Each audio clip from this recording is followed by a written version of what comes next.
ঢাকা বিজয়ে গিয়েছিলাম বহুদিন। 16 ডিসেম্বর স্মৃতিসৌধে আসিনি, আজকে বড় ভাই ডক্টর সিদ্দিকের সঙ্গে এসেছি। আমার কাছে খুব ভালো লাগছে এবং এই স্মৃতিসৌধের শ্রদ্ধা এটা একটা জাতীয় সত্তাকে বলিষ্ঠ করে, প্রতিষ্ঠিত করে, বলিষ্ঠ করে, শক্তিশালী।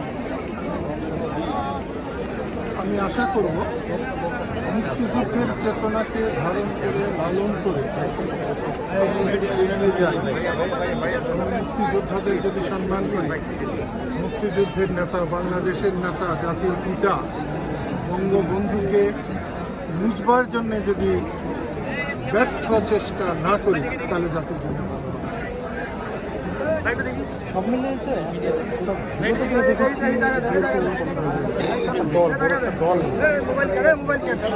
আপনার কাছে মনে হচ্ছে যে দলের আওয়ামী লীগের যে মুক্তিযুদ্ধের সাথে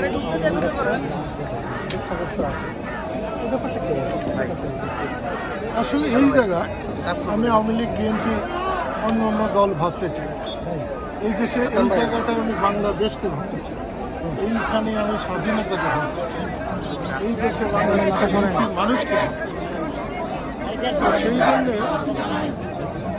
আমরা সবাই আমরা বাংলাদেশি, বাংলাদেশ আমাদের দেশ, আমরা বাংলাদেশের নাগরিক। ভাই ছোট্ট করে যদি একটু করি, এই 54 বছরে এসে আমরা কিন্তু গণতন্ত্রের জন্য, বৈষম্যের জন্য জীবন দিচ্ছি। আগামী বাংলাদেশটাকে একজন মুক্তিযুদ্ধ হিসেবে কি কথাই দেখতে চান? আসলে যখন যে স্বাধীন হয় তখন এটা ভেবেই আমরা মুক্তিযুদ্ধে গিয়েছিলাম যে পাকিস্তান যেভাবে চলছে আমাদের বাংলাদেশ, আমরা বেঁচে থাকি বা না থাকি, সেভাবে চলবে না। কিন্তু দুর্ভাগ্যের যে পাকিস্তানের চাইতে আমরা ভালো হতে পারি না, কোনো কোনো ক্ষেত্রে আমরা খারাপ হয়েছি। আজকে এই যে বৈষম্য বিরোধী আন্দোলনের মধ্য দিয়ে একটা বিরাট সফলতা এসেছে, এতে কি মানুষের কোনো লাভ হয়েছে?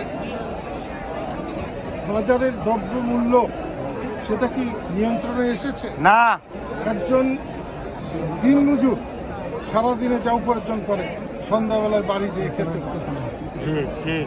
গণতন্ত্রের জন্য বাংলাদেশ হয়েছিল, সেই গণতন্ত্রের কোনো মূল্য নেই। ধন্যবাদ ভাই।